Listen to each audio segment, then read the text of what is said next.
This is Second Act Sessions with Stephanie Carmody, a podcast celebrating second acts in life about embracing change, questioning the status quo, and having conversations that really matter.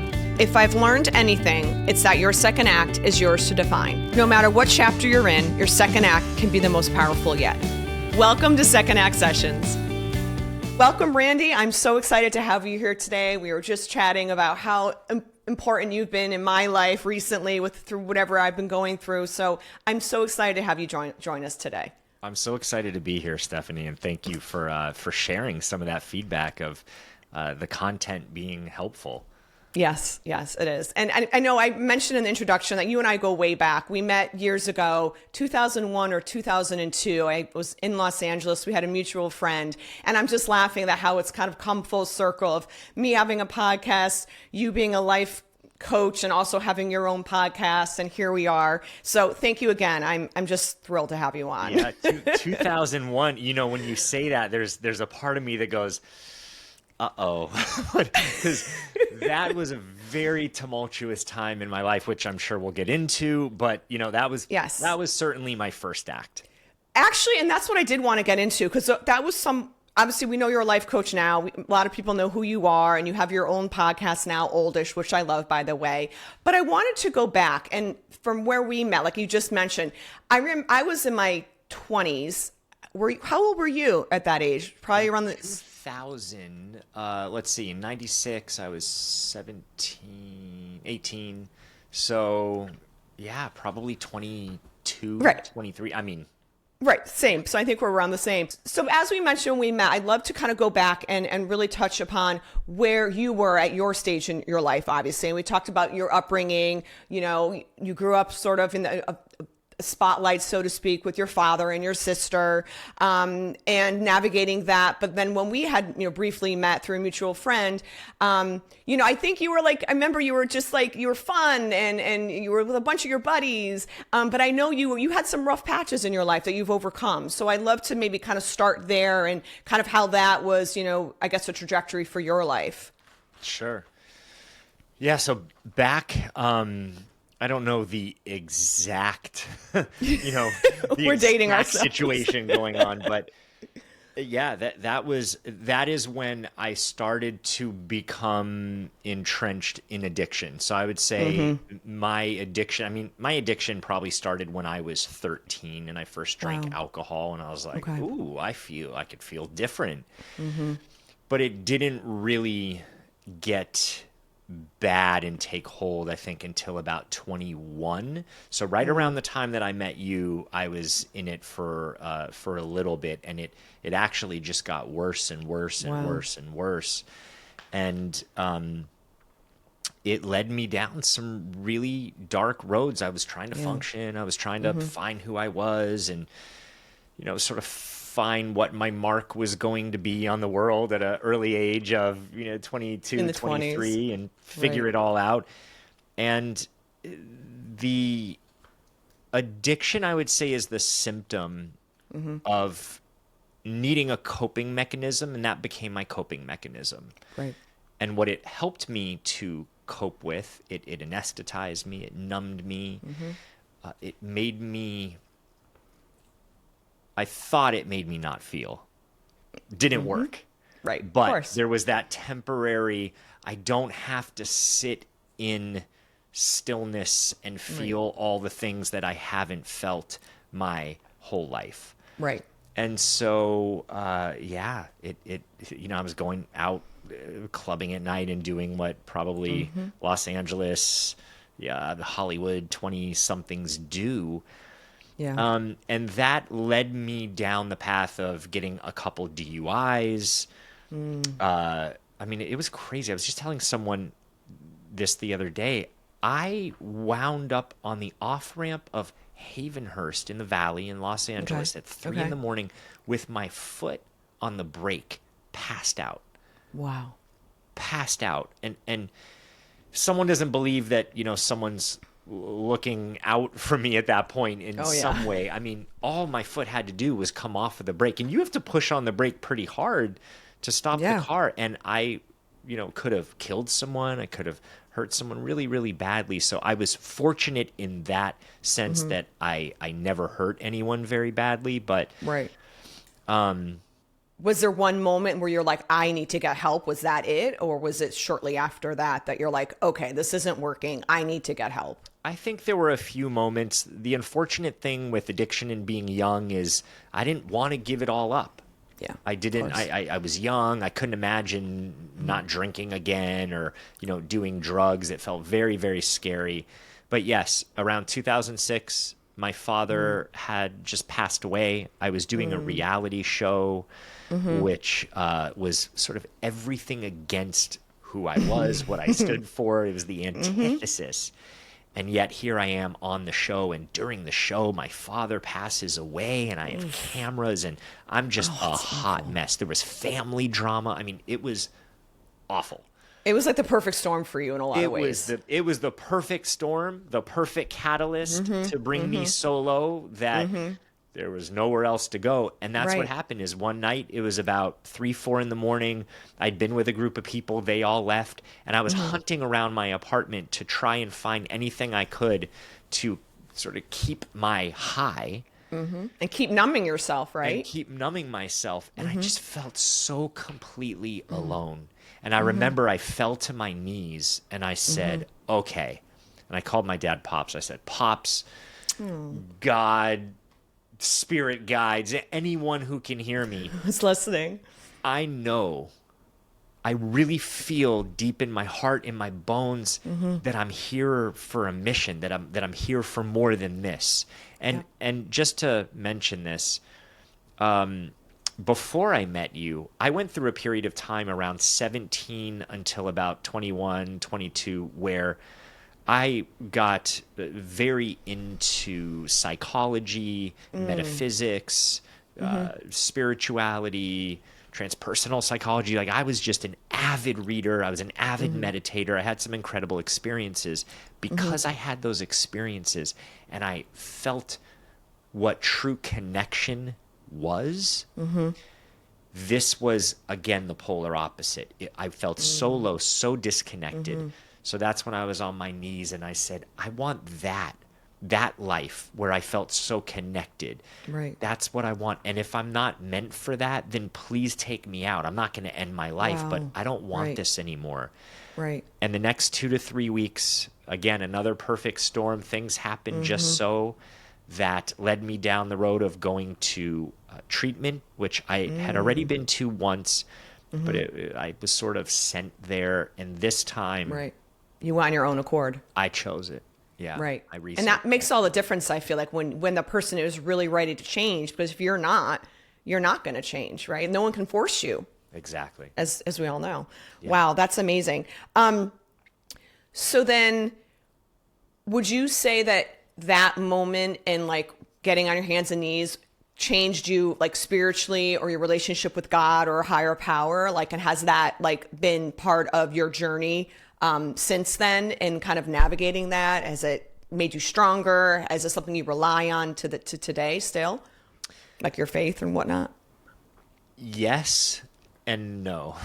Do tell. This Sorry sounds for the juicy. nuance there. No, I love it.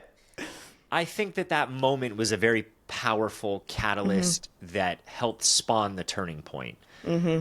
I didn't have enough trust because it's taken me years, and of course this is part of my story, and I've written this in my first book. So it's like I've set out the dots and connected them, so it's a powerful part of my story. But I didn't trust then enough that I really was being looked out for. I was so deep in it. I was so in the forest. I really couldn't see the trees at that moment. So I just followed this path of, once I removed the distraction of getting high in some way, shape, or form, then it was like, oh my gosh, who am I? Right. What do I want to do here? I mean, your show's called Second Act. I felt that I had a second act and a second chance, and I didn't want to waste it, and I didn't want to take it for granted, and I wanted to do something that was fulfilling, that felt that it was part of that hands and knees moment where I said, I want that form of connection. not this type of disconnection. Right. So then what was your next step then? So obviously you focused on your health and getting sober and whatnot. Then when did you make, I guess, that transition into, oh, maybe want to help others and give back and how did like the life coaching kind of, I guess, come into play? Come to play, exactly. Yeah, I was searching, I was searching for what fulfillment looked like. And it's so funny because, for better or worse in society, it is sort of this achieving money, success, power, this higher and higher, more, better pinnacle. Yep. And I'm not going to lie and say that I didn't have that because my dad was so successful that in me, there was always this comparison of what's going to be my big thing. And I want to find my thing. But did you feel that pressure growing up that you had to be successful, or did you put that pressure on yourself to be successful because of your father? The second. I didn't feel the pressure in the sense that pressure was put on me. Right. But it also felt that it was, look, I'm sensitive, I'm intuitive, I'm empathic. Me too. The world around me, I'm sure assumed, okay, here is an heir. What are you going to do with that heirness? How are you going to take over the business? Are you going to be? So that was around. I could feel it. But I put that pressure on myself. Yeah. For sure, because those are big shoes that were there. I think it's natural to compare to the people around you. And I wanted my thing. I wanted to find my way. The difference, though, is at first I thought that my way was going to look very similar because that was the family business. Right. I feel that the family business trained me. And who knows, it might train me for other things that I don't even know at this point. Right. However, my way and my path was going to be different, and the showbiz was sort of a training ground for what I do now. Right. That's amazing. So then how did you decide to become the life coach? Like, did you like one day say, this is what I want to do? And then obviously I'm assuming you go and get like certified, or what was your journey? I was in my therapist's office at the time and I said, I'm so confused. I don't know. I don't know if I want to sell shows or act anymore. I just don't know. And, he knew me for a few years and he said, would you want to become a therapist? And I said, yeah, maybe. I mean, I'm interested in this. He said, what about a life coach? And I very naively said to him, isn't that a profession for women? And I didn't mean that in any sort of like sexist or derogatory way. Don't forget, you're talking 20 years ago. Of course, Ish. And yes, at that point, I loved Oprah. Loved me some Oprah. And I would always watch Oprah. And the only time I've really heard life coach was on her show. And it was a woman. So that's all I knew. Right. He laughed. He said, well, my wife is a life coach. But no, it is a very budding profession, and check it out. And he gave me a couple pointers of where to go, and I went home and I think I went on AOL at the time, right? Oh my God, we're dating ourselves. Yeah, I remember that. And I searched and I looked up at the time there were only 2 schools that I was aware of. Okay. And I thought, you know what, this checks so many boxes. I'm going to do this just for interpersonal skills. And hey, if it leads somewhere, great, but I don't know if I'm going to become a life coach. Right. And Let's see where it goes. Right. Yeah. See where it goes. I enrolled, and I think it was a few months in, maybe 4 months in, we had to get a mentor coach, and we had to get some coachees, even if it was pro bono, to start practicing. Oh, got it. And I remember my first person I ever coached was a sister of a friend. Okay. Terrified. And she asked me something about finances. She was in between jobs and she was asking about resume. And at the time, I was an actor. I didn't know anything about resume. And I sat there biting my nails going, how am I ever going to do this? Right. And I remember I did my best to ask questions and sort of follow the training. And I remember that call ending and saying to myself, I'm horrible. I'm terrible. I'm never going to be able to do this. And then 3 weeks later, my friend wrote and said, I don't know what you said to my sister, but yeah, this happened and that happened. Wow. And I took a moment and I said, you know what you're doing. I wish I could say that I knew what I was doing. No, but there's a power in sitting with someone, listening to them, and asking questions and following the thread. I was completely green and I had no idea what I was doing. But over the last 17 years of coaching people, I've developed ways and, hone my intuition to at least say, I have an idea what I'm doing now. And that felt very rewarding, that after handfuls of calls and working with people, it became fun, Stephanie, because I could sit in a place of not having all the answers, but staying so curious and staying so present with someone that I can tune in. How are they breathing? What are they saying? What are they not saying?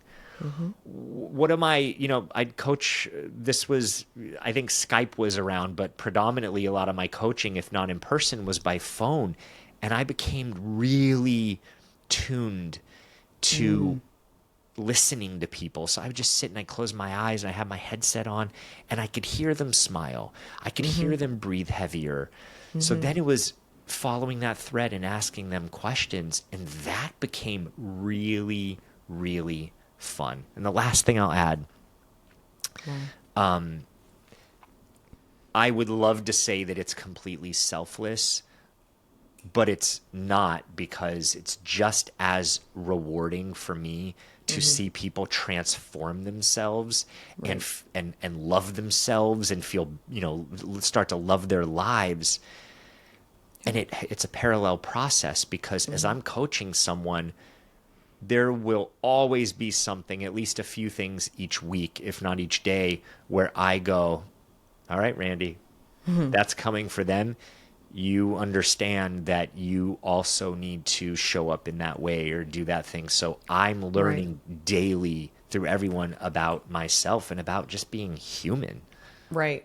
And that is another question I have, because I feel like whatever we do, for me on this podcast, I remember someone saying, you're not only going to share so much with people and people are going to learn, but you're going to learn so much. And that's why I love speaking to you and some other guests, because I'm learning as well. None of us know everything. And I think life is all about evolving and growing and learning. And I love that. And that was one of my questions, as far as what are you seeing with your clients and how is it impacting you, right? So it's so rewarding. Obviously, we all need to make a living, but I feel like what's great is when your job doesn't feel like a job, right? And it's like you enjoy it, whatever that may be. And I think that's when it's really rewarding. And for me, I feel like that's when that's your true purpose in life, right? Your calling, whether God is telling you to do it or whomever you believe in.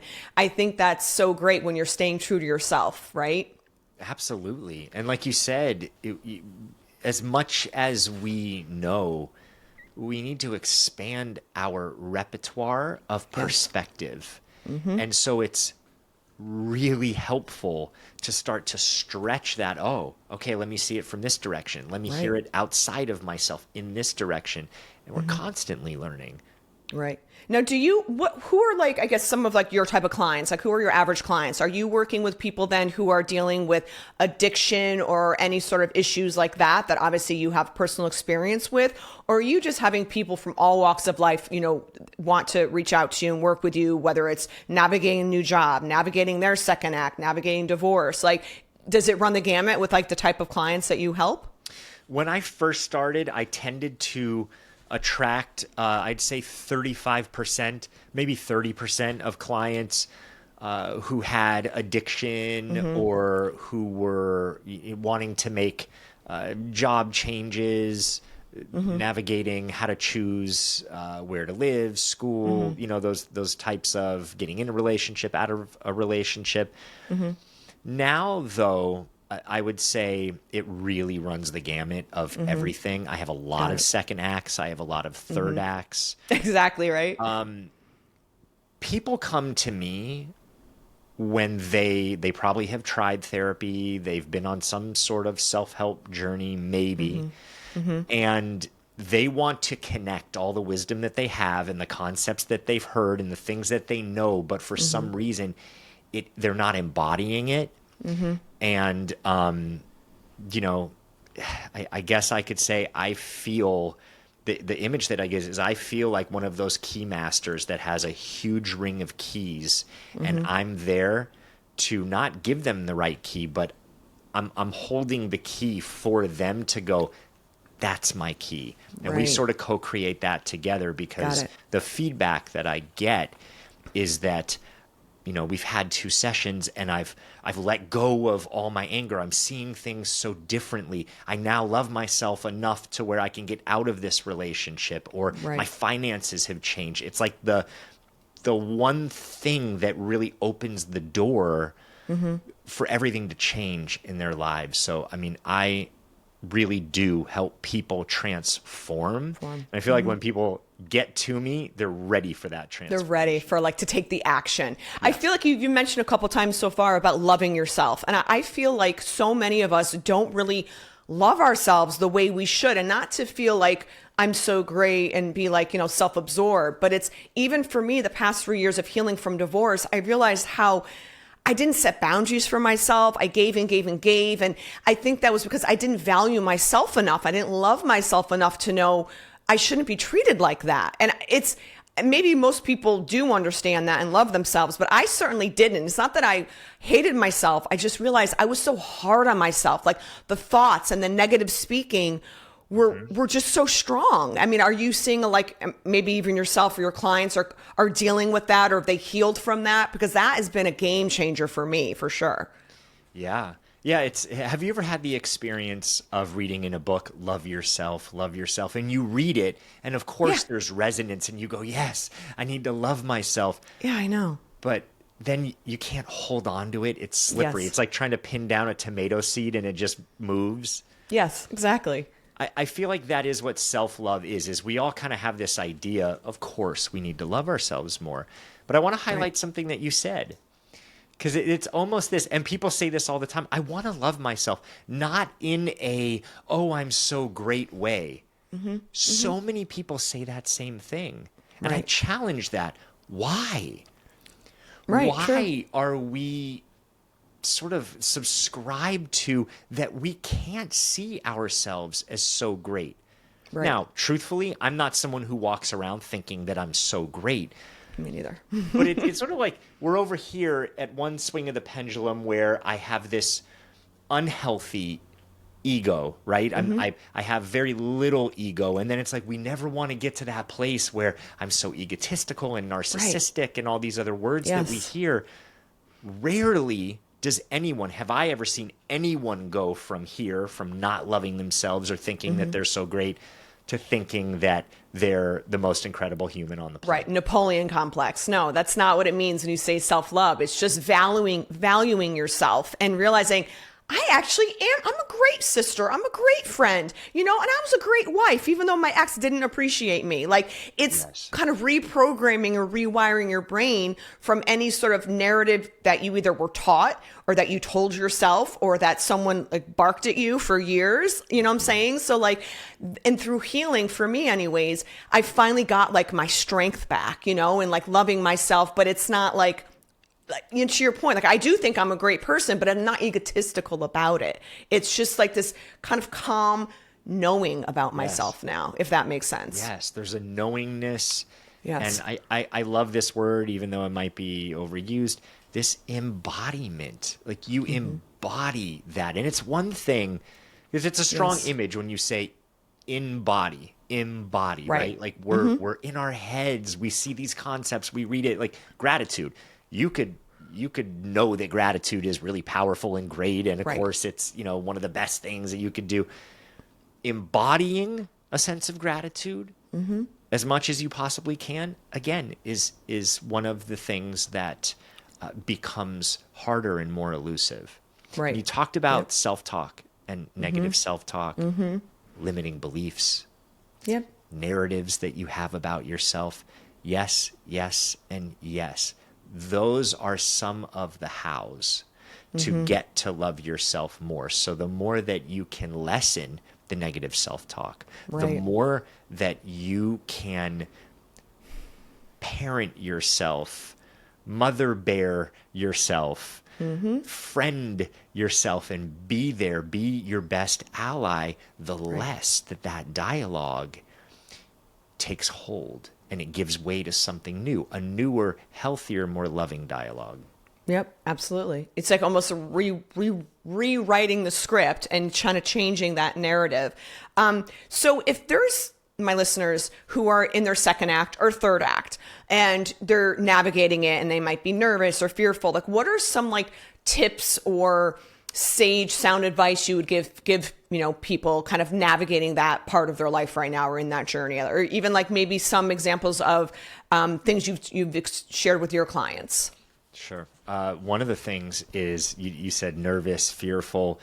The only thing constant is change.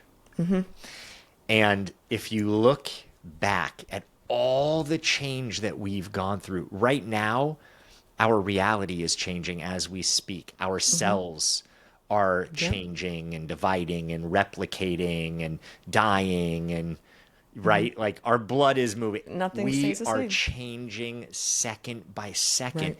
Look at all the change you've endured in your life, and not all of that change has been catastrophic, has even been negative or bad, but our mind is trained. And I want to break this down so people can really understand. Oh, please. I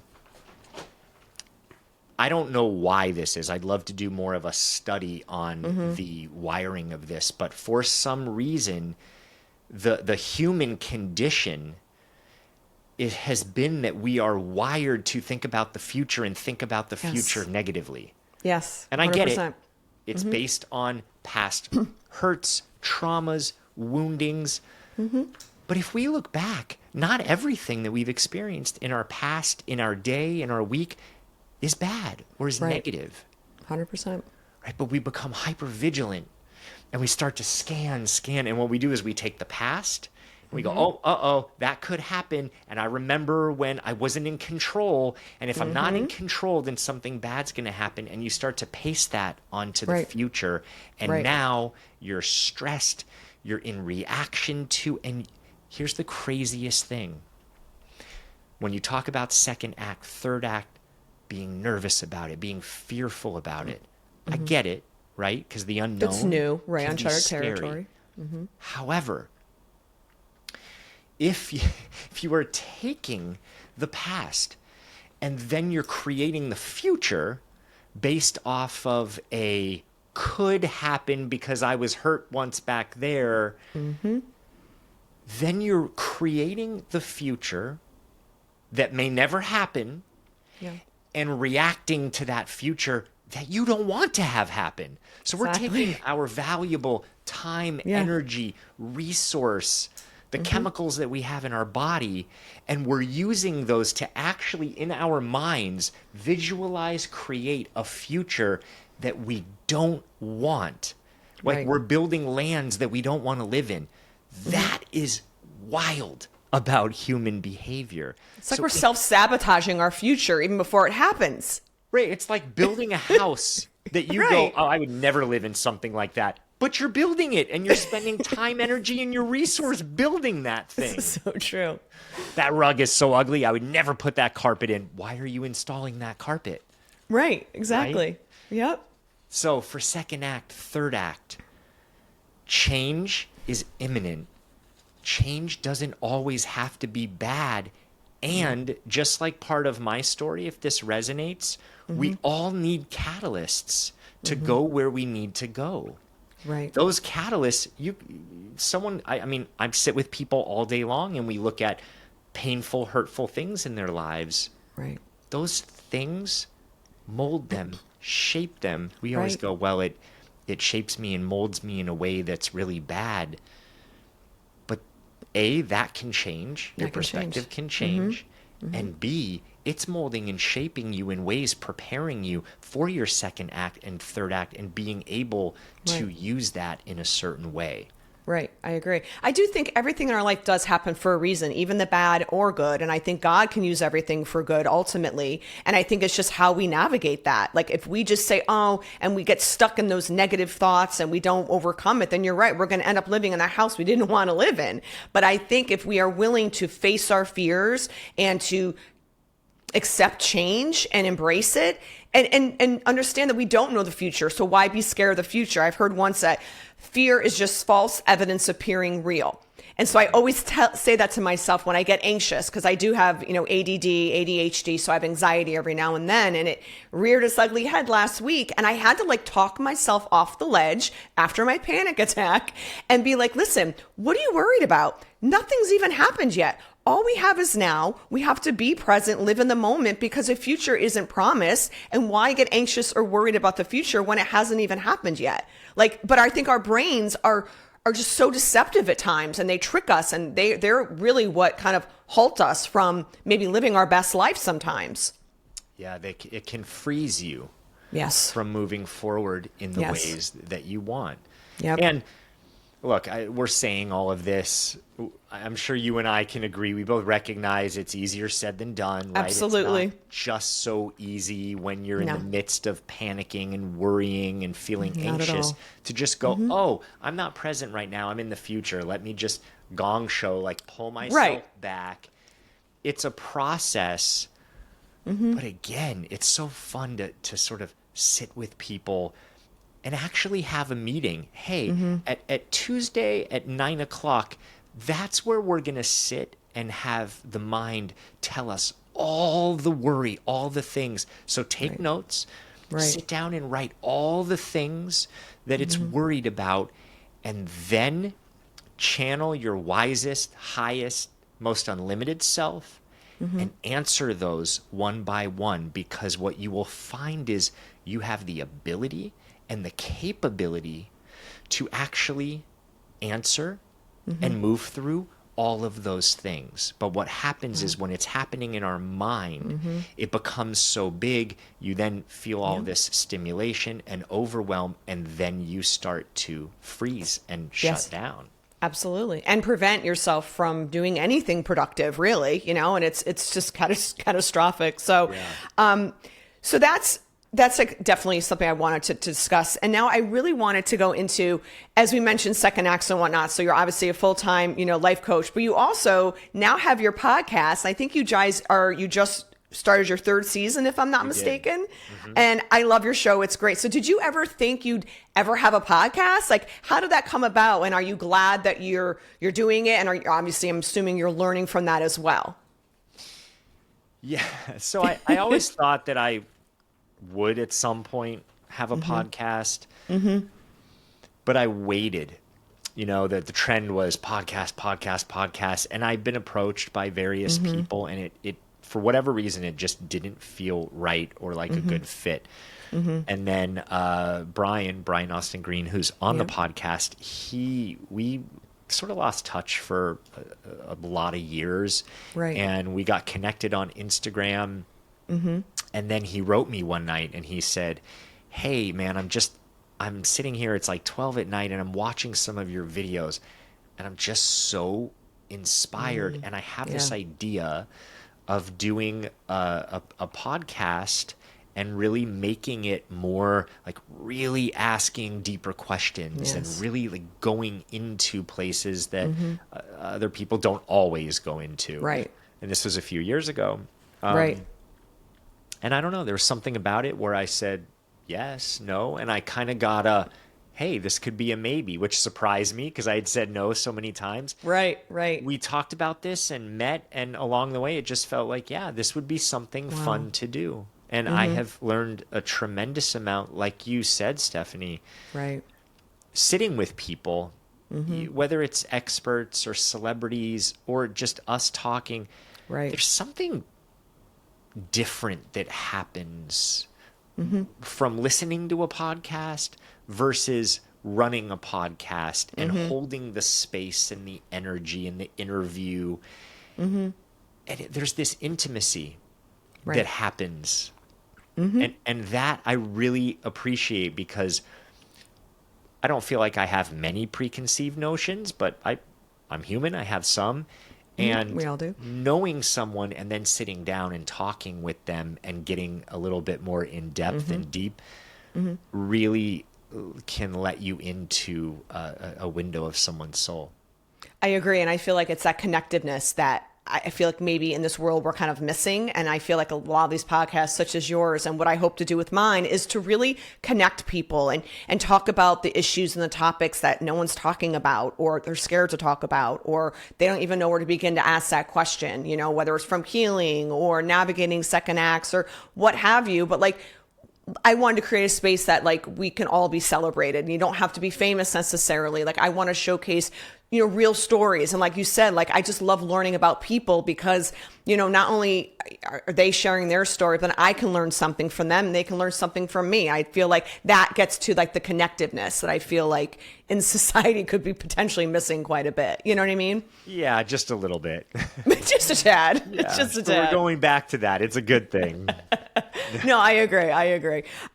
So then what, I know you said you've learned a lot through podcasting. Is there any like certain guest, whether it was an expert or whomever that came on, that you like really just wowed you? That you're like, oh my goodness, I didn't know that, or that was so impressive. Like, has anything I know it's 3 years, but has anything really stood out to you when you were doing the podcast with Brian and his wife? Yeah, there was one.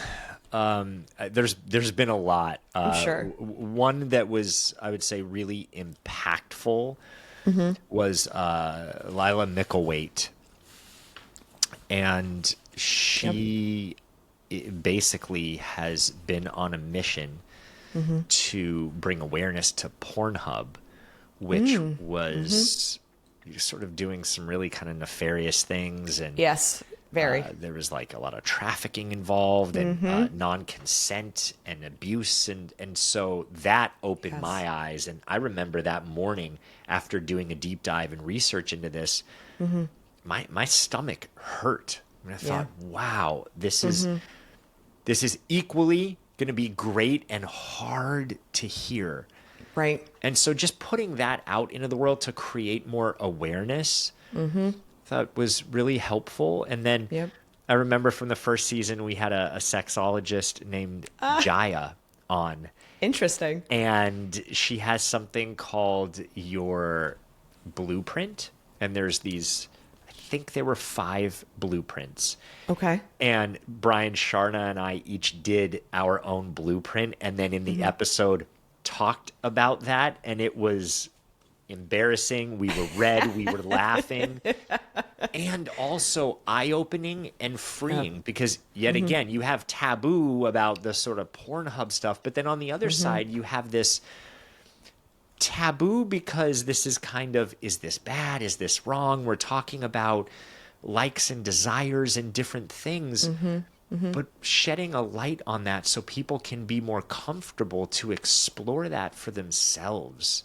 Right. And again, equally impactful in a different way. Different way. Right. No, I think that's great. Cause I mean, like I said, there is a, like, personally, I'm able to like kind of like see through the veil and I see the world in a more spiritual sense. Yeah. So I see how evil it is. And living in LA, I saw it, but even in my career, I was around it and didn't know what it was, but I knew something was off. And so now, like, I went down the rabbit hole years ago. So I know like so much more. And especially when you mention like Pornhub, and there is a lot of evil out there. And it's like, I think it's awful, but I think it's great that a lot of it is coming to the surface and hopefully to so everyone can see and be made aware and like eradicate it. Hopefully, right? That's the end goal, right? Yes.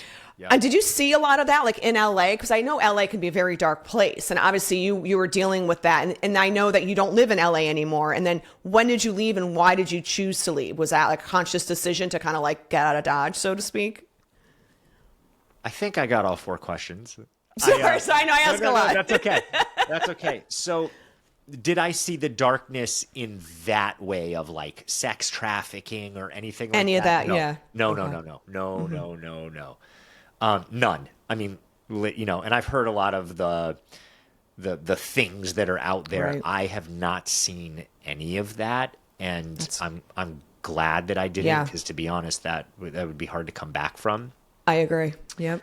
But in terms of a darkness, a sort of underbelly. I think one experiences that pretty full on when you get into a drug scene, and anytime you're needing something or wanting something and you're calling people to try and get something, like when you start to do that, there is just sort of this darkness that takes hold. And so I was around and saw some things that took years to sort of like just go, okay, it's all good. And I think it's a hard place to navigate when you're in certain scenes, for sure.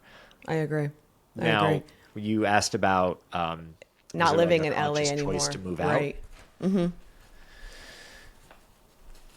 I didn't set out to go, I'm leaving LA, and goodbye, Never good coming riddance. back. Right. It was my home. I never left. My girlfriend at the time, who became my wife, Oh, lovely. we were in Sedona New Year's Eve one night, and I remember I was laying on the couch and she was on the bed, and we were staring at the ceiling and we were talking, and she just said, "How long do you think you want to be in LA?" And I said, what do you mean? And she said, Right. "Well, I don't know. Have you ever thought of living somewhere else?" And it's funny because we sort of like got into an argument about it because I was uncomfortable with the question, Right. but I sat with that. And then when we got home, I remember looking up RMLS places in Sedona because we had just been there. And I thought, I could get a house with a pool for the same price as my condo in LA. So then I just started thinking from a home perspective. Right. I really kind of want a home, and I want something to be mine. I think I had these visions of like I was going to be shirtless in my home, like drumming in Sedona or something. It didn't work out, but that's what got the ball rolling. And then I saw a magazine and was reading a magazine one day of Portland, and there was a picture in there, and everything lit up in my body, and I just thought, ooh, I'm interested. I want to visit there. Okay. And we did, and moved, and it was one of the best things for me to get out of LA, in the sense of I could really find who I was and get rooted in that without any inside influence, outside influence. How long ago was that? And were you doing the life coach work then when you decided to move? I had started about 8 months before we moved in 2010. Oh, so wow. I started coaching in late 2000, like mid 2008. Wow. So maybe over a year I had been coaching, and I remember I had to tell some of my clients I'm moving, and Right. yeah. Wow. But it worked out because I'm assuming you have clients from all over. Like, they don't just have to be where you live, From all obviously, over. right? I predominantly coach people all throughout the world, not necessarily in Portland. I have a few in Portland, but Great. mostly they're in cities all over. Great. And just really quick, because I want to make sure my listeners know. So if someone wanted to work with you, what would you say are the type of clients you take on? Just out of curiosity, is it just anyone who really just wants help in their life? Or, I mean, like if someone were to reach out to you, what would you be looking for, I guess, for a good match, so to speak? Sure. Yeah, it just depends because I have various offerings, right? Like I have a monthly membership that's around $50 a month, and it's for anyone who wants to improve, right? And have things that they can do. I have small group coaching where there's about 4 to 6 people, and depending on what they're going through, if it's a transition in their life, if it's more confidence, I will place them in a group that is really fitting. And those groups are so beautiful in the sense that everyone ends up supporting each other and fitting really well. And then I work with people privately. I'm probably a little bit more selective of the people I take on as private clients. Right. Okay. And again, it depends. I mean, a lot of people come to me for confidence, for purpose, like you said, a second or a third chapter to find the strength to get out of a relationship, or what to do to attract the relationship sort of their dreams. And a lot of the self-work that it takes, just these small, and it sounds like such arduous work, but it's these small shifts that allow you to not really be so anxious anymore about what you want to do, or starting a business, or, Right. I've worked with a lot of different CEOs and people where they're just burnt out. They just don't have the purpose anymore. Right. And it's like finding that purpose or connecting spiritually where they go, I'm human and I'm here, and maybe I'm this spiritual being having this human experience, but I'm going to squeeze the most juice out of life that I possibly can because I'm Right. here to experience it all. Well, you only have one life too. I feel at the end of the day, this is your one life. I mean, who knows what, I believe in either go to heaven or hell, but like right now we only have today. So it's like make the most of it. And I think we're all going to deal with trials and tribulations. We're all going to have childhood trauma. All of us, none of us are going to come out unscathed. But I think it's a matter of navigating that and healing yourself and overcoming all of that, and then using anything negative in your life for positives and for the betterment of yourself and others around you. I mean, that's just sort of my take on things. Absolutely. Yeah, I love that. And everything that you just said, again, is so, I think anyone could hear that and go, yes. It's the how. And I will say this, there is not one way. Right. Exactly. The thing that's humbled me the most and has kept me doing what I'm doing is the amount of intuition that I rely on, and how right on that is 99% of the time. Same. And I'm even amazed. I had a client yesterday that I was working with, and based off of what she was saying, and I asked a couple questions, I felt myself wanting to go, ooh, I see the path. Okay, let's go down here. But I then asked, I kind of got silent for a second. My clients probably think I'm nuts. Like, what is he doing? And the messages that I got and what I received and what came was a totally different path. And I felt myself kind of resisting and fighting. But by the end of session, full on transformation. And if I would have just gone down the path because, oh, I've done this before, I've heard this before, that's the way. Right. It's not the way for everyone. No. And that's why it's so individualized. And Very true. the reason why I can't always replicate that in a done for you program, because I need to sit with someone and understand and sort of be guided to what is going to make the biggest difference for them, as in the how to achieve everything that you just said. Right. And like I said, I'm sure I'm trying to make it sound easy, but listen, this has been like 3.5 years of major healing, crying, therapy, you name it. It's like I've come to the other side now, but at the end of the day, I'm realizing that that's really all it is. I mean, if you can get to that point and realize that we're all in this together, we're all going to have issues and we're not alone, and that we just maybe need some extra help, or whether it's a life coach or a therapist, or like I said earlier, like I have healed so much even on social through memes that just came through with a Bible verse or with an inspirational verse or something about narcissists. I mean, I have healed in so many ways. And obviously, as I mentioned, some of your posts were certainly instrumental and helpful for me on my journey. So I'll thank you again for that. I'm so glad to hear that. And I'm so glad to hear that your healing journey has been as robust and meaningful as it has. And please don't ever shortchange or undersell how much that takes, because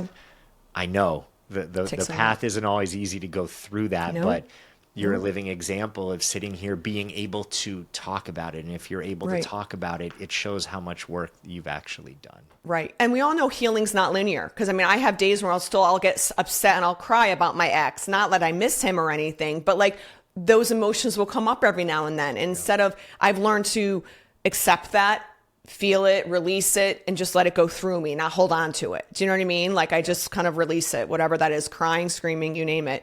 So I feel like that's what I've been doing for the past 3.5 years. Well, it's paid off. Oh, thank you.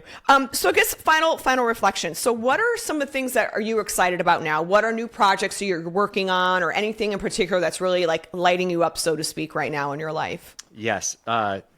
Two things in particular. One is, I know I just said I can't put it all in a done for you program. However, I do have this 14-day experience. It is all virtual.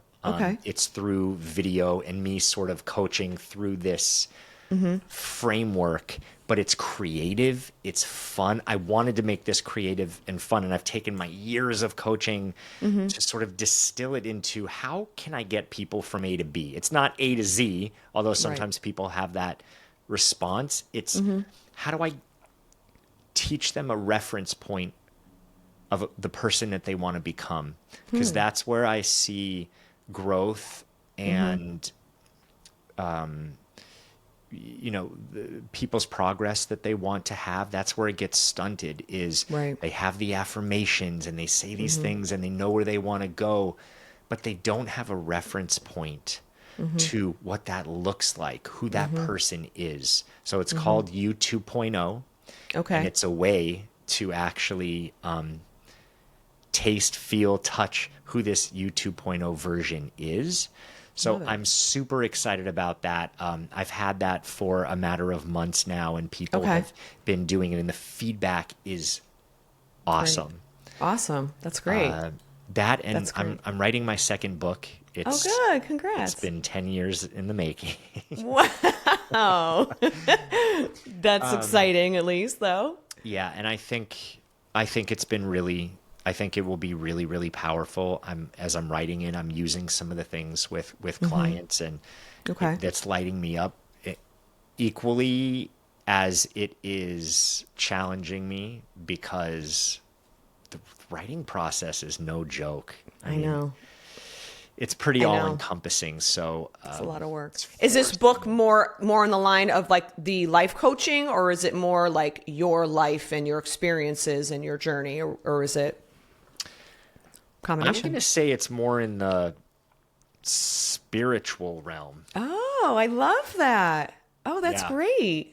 Because I know you've mentioned on your podcast too a little bit about that. I was listening one day. I'm like, I know him. I connect with you on a lot of levels of like being the empath and everything like that. And like I also have very strong intuition. I can like read somebody right away and be like, that is a bad seed. Like I know people very well. Like right away, I can tell. I can even spot like demonic energy in people as well.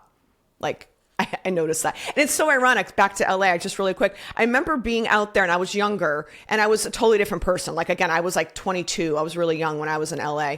And I remember going out to the clubs. I remember seeing like all these actors and celebrities. And I wasn't fazed by it because I worked with celebrities. So I was like, whatever. But I remember seeing them and looking at them and saying to myself, they all look like lost souls. So many of them were present, but there was nothing behind their eyes. And like, I saw it very clearly. I didn't understand what it was necessarily. And now I see now like what's really going on and just so many different things. But I feel like that was part of me, like initially understanding my intuition and being able to read people, but not even knowing what that meant at the time. Cause I was so young, if that makes sense. Yes, do you know what I mean? Makes like total sense. Cause you don't have all the context to be able to decipher it, but now you have a language and a framework in which to interpret it.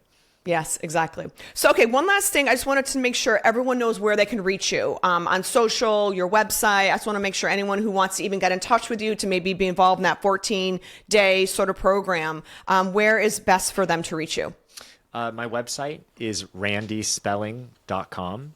So easy simple. And my Instagram, probably the best way to get a hold of me or follow me, is also Randy Spelling. Randy Spelling. So great. Awesome. I kept it simple. Same with me, right? Second act session. So no, that's great. Well, Randy, I cannot thank you enough for joining me today. And I hope I'll have you on. With you and seeing you again in this second act.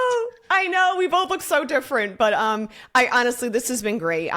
Thank you so much. I'll make sure, that everyone has all your information when this airs so they can reach out to you as well. And like I said, if you guys are listening, go to his Instagram page. You're going to love all of his posts. They're very inspirational and uplifting. And like I said, you truly did help me at some of the darkest times of my life. So I thank you again for that. I'm so glad to hear that, Stephanie. It's good to see you. Of course. You too. All right. We'll see you guys soon. Take care. Thanks so much for listening, and be sure to subscribe to Second Act Sessions on YouTube, Spotify, Apple Podcasts, or wherever you listen, and start your own inspiring second act today.